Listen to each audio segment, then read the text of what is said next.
오래된 빌라들이 옹기종기 모여있는 서울 변두리의 낡은 동네 안개골. 이곳은 재개발 논의가 시작된 지 오래지만 좀처럼 진척되지 않아 시간이 멈춘 듯한 분위기를 풍겼다. 삐걱거리는 대문 너머로 낡은 간판을 내건 작은 슈퍼마켓을 운영하는 김덕구 할아버지는 이 동네의 터줏 대감이었다.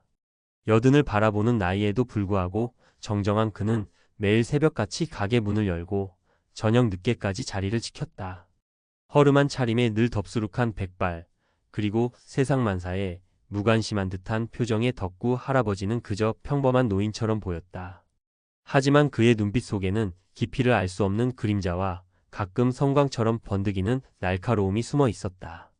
동네 사람들은 그를 말없는 할아버지라고 부르며 그가 과거에 어떤 삶을 살았는지 아는 이는 아무도 없었다.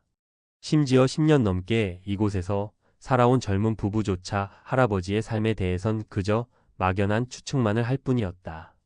슈퍼마켓 한켠에는 늘 먼지 쌓인 흑백 TV가 놓여 있었고 할아버지는 가끔 그 TV에서 나오는 낡은 뉴스 영상을 멍하니 바라보곤 했다. 그때마다 그의 얼굴에는 설명할 수 없는 회한과 고통이 스쳐 지나가는 듯 했다. 한편 안개골은 최근 몇 년 새 블랙독파라는 신흥 조폭 세력의 영향력 아래 놓이기 시작했다. 재개발 이권을 노리고 들어온 그들은 낡은 동네의 평온을 깨트렸다. 특히 블랙독파의 행동대장 강철은 20살 남짓한 어린 나이에도 불구하고 잔인하고 무자비한 성격으로 악명이 높았다. 거친 문신과 험악한 인상, 그리고 늘 번뜩이는 광기가 서린 눈빛은 그가 이 동네를 지옥으로 만들 준비가 되어 있음을 보여주는 듯했다. 강철은 재개발에 반대하는 주민들을 위협하고 작은 가게들을 강제로 빼앗으려 들었다. 그는 이미 동네 곳곳의 빈 점포들을 자신의 아지트로 삼거나 불법 도박장으로 만들어 운영하고 있었다. 주민들은 강철의 폭력적인 행태에 두려워 떨었지만 경찰은 번번이 미온적인 태도를 보이며 아무런 도움도 주지 못했다. 덕구 할아버지의 슈퍼마켓 역시 그의 표적이 되었다. 슈퍼마켓은 동네 사람들의 유일한 휴식처이자 소통의 공간이었기에 강철은 이곳을 장악함으로써 안개골 전체를 손에 넣으려 했다. 어느 날 오후 덕구 할아버지의 슈퍼마켓 앞에 강철과 그의 부하들이 들이닥쳤다. 그들은 시끄럽게 떠들며 담배 연기를 내뿜었고 슈퍼마켓 입구를 막아섰다. 덕구 할아버지는 아무 말 없이 그들을 응시했다. 강철은 거만한 웃음을 지으며 덕구 할아버지에게 말했다. 할배, 이 가게 이제 우리 거야. 좋게 말할 때 비켜. 그의 목소리에는 위협적인 기운이 가득했다. 덕구 할아버지는 미동도 하지 않았다. 이 가게는 내 삶의 전부다. 못 비킨다. 그의 목소리는 나직했지만 그 안에는 흔들림 없는 단호함이 배어 있었다. 마치 수십 년간 굳어진 바위처럼 견고했다. 강철은 덕구 할아버지의 태도에 모욕감을 느꼈는지 멱살을 잡고 거칠게 흔들었다. 늙으면 곱게 죽을 것이지 어디서 개기는 거야. 죽고 싶어 환장했나. 그의 얼굴은 분노로 일그러졌다. 그 순간 덕구 할아버지의 눈빛이 싸늘하게 변했다. 마치 얼어붙은 호수 밑바닥처럼 차가웠다. 그는 강철의 손목을 잡고 순식간에 비틀었다. 크악! 강철의 입에서 비명에 가까운 신음이 터져 나왔다. 뼈가 부러지는 듯한 소리가 귓가를 때렸다. 덕구 할아버지는 이어서 강철의 몸을 돌려 팔을 뒤로 꺾어 제압했다. 노인의 몸에서 뿜어져 나오는 믿을 수 없는 힘과 절도 있는 움직임에 강철은 물론 그의 부하들마저 얼어붙었다. 순식간에 상황이 역전된 것이다. 부하들은 자신들의 대장이 속절없이 당하는 모습에 섣불리 움직이지 못하고 눈치만 보고 있었다. 덕구 할아버지는 강철의 얼굴을 무표정하게 응시하며 말했다. 어리석은 놈. 늙은이를 함부로 건드리는 게 아니다. 그의 목소리는 나지막했지만 그 안에 담긴 냉기는 강철의 심장을 얼어붙게 만들었다. 강철은 생전 처음 느껴보는 공포에 질려 발버둥 쳤지만 덕구 할아버지의 소나기에서 벗어날 수 없었다. 팔은 비명을 지르듯 고통스러웠고 온몸의 신경이 마비되는 듯 했다. 덕구 할아버지는 강철을 바닥에 내동댕이 치고 그의 손목을 밟은 채 싸늘하게 내려다봤다.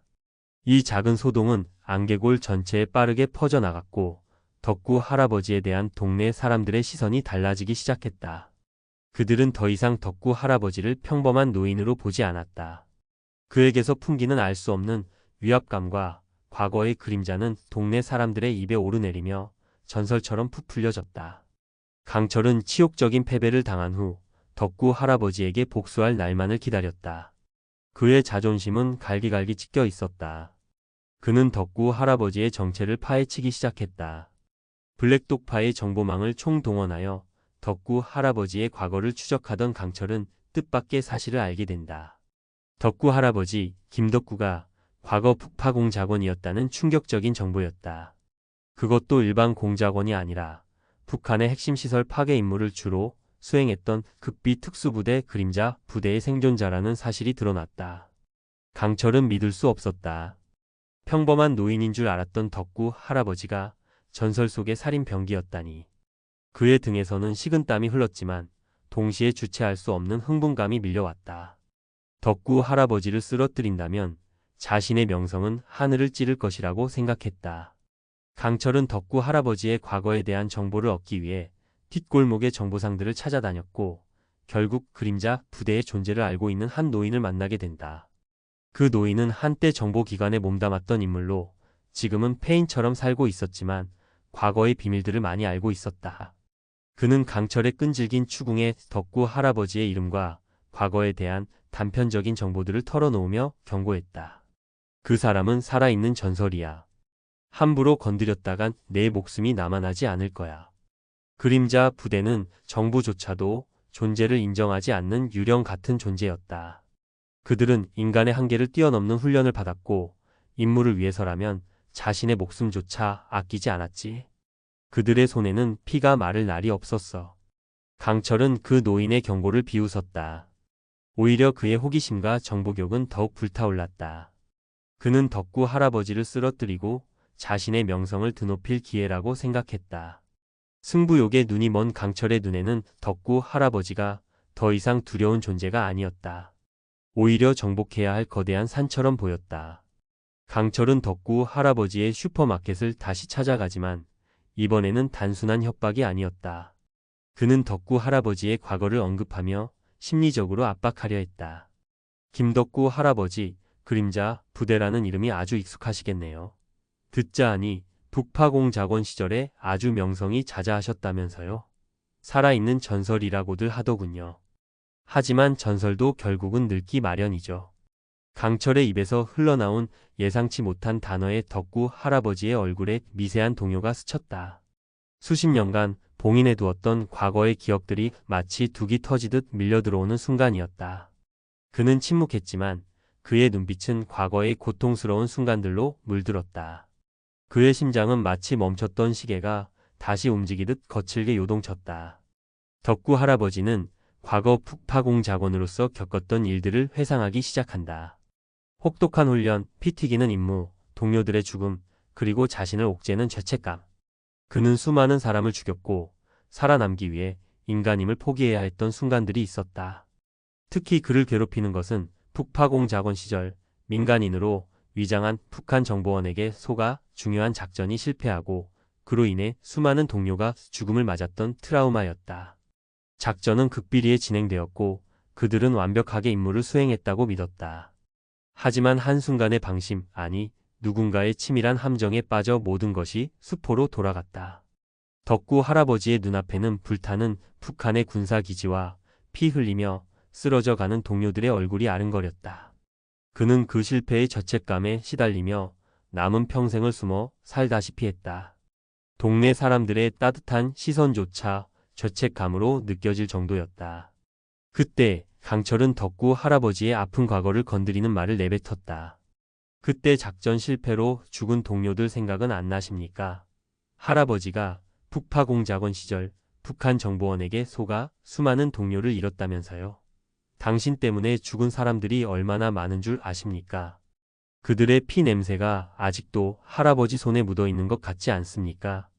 강철의 말은 덕구 할아버지의 가장 깊숙한 상처를 건드렸다. 그의 눈빛은 흔들렸고 주먹을 꽉 쥐었다. 손등에 핏줄이 붉어져 나왔다. 강철은 덕구 할아버지가 동요하는 모습을 보고 더욱 몰아붙였다. 이제 와서 평범한 노인 행세라니 역겹지 않습니까? 당신 때문에 죽은 동료들은 영원히 잊히지 않을 텐데 당신만 편하게 살 수 있을 것 같습니까? 덕구 할아버지의 얼굴은 분노와 슬픔, 그리고 죄책감으로 뒤섞였다. 그는 강철을 노려보며 낮게 으르렁거렸다. 내 놈이 뭘 안다고 짓거리는 것이냐. 그 입 다물라. 그의 목소리에는 과거의 고통과 현재의 분노가 뒤섞여 있었다. 강철은 덕구 할아버지를 더욱 궁지로 몰아넣기 위해 충격적인 반전의 정보를 꺼내든다. 할아버지, 사실 제가 왜 할아버지 가게에 그토록 집착하는지 아십니까? 제가 이 재개발 지역에 그토록 목매는 이유가 뭔지 아십니까? 강철의 목소리는 서서히 격앙되기 시작했다. 그의 눈빛은 복수심에 이글거렸다. 저는 할아버지가 북파공작원 시절 속아 넘어갔던 북한 정보원, 바로 그 사람의 아들입니다. 이 말을 듣는 순간 덕구 할아버지의 온몸이 얼어붙는 듯 했다. 망치로 머리를 얻어맞은 듯한 충격이었다. 그의 눈동자는 공포와 혼란으로 가득 찼다. 심장이 멎는 듯한 기분이었다. 수십 년간 잊으려 했던 그 얼굴, 그 정보원의 얼굴이 강철의 얼굴에 겹쳐지는 듯 했다. 강철은 덕구 할아버지의 반응에 만족하며 계속 말을 이어나갔다. 제 아버지는 북한을 위해 일하다가 버림받았고 결국 비참하게 죽었습니다. 아버지의 시신은 이름 모를 야산에 버려졌고 아무도 그의 죽음을 슬퍼하지 않았습니다. 그 모든 원인이 바로 할아버지 때문이라고요. 아버지는 죽는 순간까지 할아버지를 저주했고 저는 그 원한을 갚기 위해 평생을 준비했습니다. 아버지는 저에게 나만의 배신자들을 조심하고 반드시 복수하라는 유언을 남겼습니다. 강철의 말은 마치 폭탄처럼 덕구 할아버지의 삶을 뒤흔들었다. 그는 자신이 그토록 증오했던 북한 정보원의 아들과 마주하고 있다는 사실에 경악했다. 그리고 그 북한 정보원이 강철의 아버지였다는 사실은 그에게 엄청난 혼란을 가져왔다. 동시에 덕구 할아버지는 강철의 아버지에 대한 과거의 기억들을 떠올리기 시작했다. 냉철하고 치밀했던 정보원, 그리고 그의 눈빛 속에 잠재되어 있던 어떤 슬픔. 어쩌면 그도 체제와 이념의 희생자였을지도 모른다는 뒤늦은 깨달음이 덕구 할아버지를 덮쳐왔다. 그 정보원은 마지막 순간 덕구 할아버지에게 의미심장한 눈빛을 보냈었다. 그 눈빛은 단순한 적대감이 아니었다. 복잡한 감정들이 뒤섞여 있었다. 강철은 자신의 아버지가 남긴 유품에서 덕구 할아버지에 대한 정보와 함께 북파공작원 작전 실패의 진실이 담긴 비밀 문서를 발견했다고 털어놓는다. 그 문서는 덕구 할아버지가 북한 정보원에게 속은 것이 아니라 사실은 남한 정보기관 내부의 배신자에 의해 조작된 함정이었음을 명백히 밝히고 있었다. 작전 실패는 북한 정보원의 치밀한 기만이 아닌 남한 내부의 권력 다툼과 이익을 위한 희생양 만들기였던 것이다.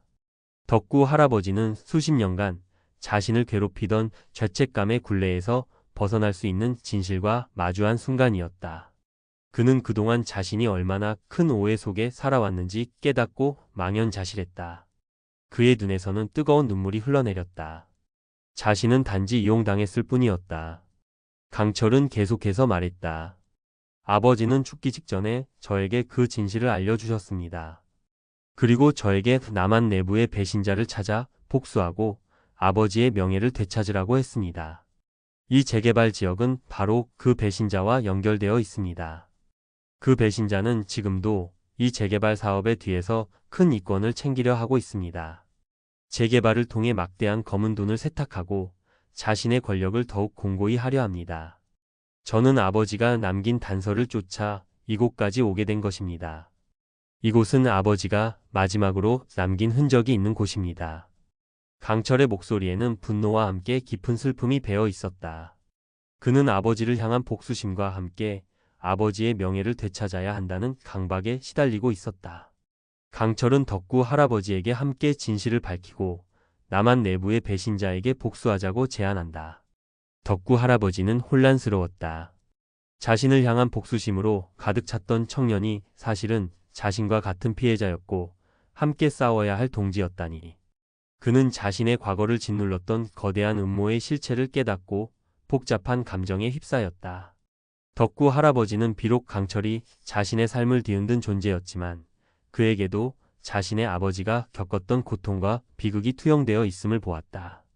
그리고 강철의 눈빛에서 복수심 이면에 숨겨진 깊은 슬픔과 좌절을 읽었다. 두 사람은 서로 다른 이유로 고통받았지만 결국은 같은 상처를 공유하고 있었다. 할아버지의 마음에 강철에 대한 연민이 싹트기 시작했다. 덕구 할아버지와 강철은 서로에게 총을 겨누었던 과거를 뒤로하고 진실을 밝히기 위한 새로운 동맹을 맺는다. 그들은 각자의 방식으로 남한정보기관 내부의 배신자, 즉 재개발 사업의 배후에 있는 거대한 세력의 실체를 파헤치기 시작한다. 덕구 할아버지는 과거 북파공작원 시절의 인맥과 정보를 활용하고 강철은 블랙독파의 정보력과 행동력을 동원한다.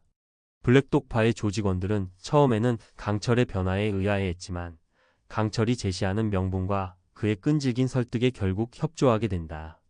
강철은 더 이상 무자비한 건달이 아니라 진실을 쫓는 투사가 되어 있었다. 그는 조직원들에게 단순히 돈을 버는 것이 아니라 정의를 구현하는 것이라고 설득했다. 그들은 수많은 위험과 고비를 넘기며 진실의 조각들을 맞춰 나갔다. 박성철은 교묘하게 자신의 흔적을 지웠고 그의 비자금은 복잡한 서류 작업과 위장 회사를 통해 은닉되어 있었다. 하지만 덕구 할아버지의 노련함과 강철의 저돌적인 추진력은 박성철의 견고한 장막을 조금씩 허물어뜨렸다. 그들은 박성철의 신복들을 협박하고 회유하며 결정적인 증거를 확보하기 위해 애썼다. 특히 한때 박성철의 비자금을 관리했던 재무 담당자가 결정적인 증거를 가지고 잠적했다는 사실을 알게 되고 두 사람은 그를 찾아 나선다.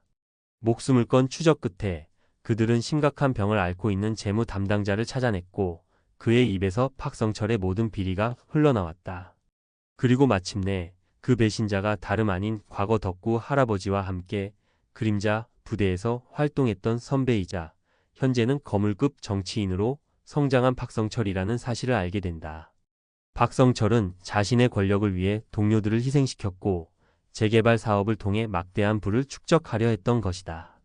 그는 국가의 이념을 팔아 자신의 배를 채운 진정한 배신자였다. 박성철은 자신의 과거를 감추기 위해 덕구 할아버지를 비롯한 살아남은 그림자 부대원들을 지속적으로 감시하고 심지어 제거하려 했다는 사실도 밝혀진다. 덕구 할아버지와 강철은 박성철의 비리를 고발하고 그를 법의 심판대에 세우기 위한 마지막 작전을 펼친다. 그 과정에서 그들은 목숨을 위협받는 위험에 처하기도 하지만 서로를 믿고 의지하며 위기를 헤쳐나간다. 박성철은 자신의 비리가 드러날 위기에 처하자 모든 수단과 방법을 동원하여 두 사람을 방해하려 했다. 그의 사병들은 두 사람을 끊임없이 추격했고 여러 차례 죽음의 위기를 겪었다. 하지만 덕구 할아버지의 오랜 전투 경험과 강철의 젊은 패기는 위기를 기회로 만들었다. 이 과정에서 덕구 할아버지는 강철에게 자신의 과거를 털어놓으며 진심으로 사과한다.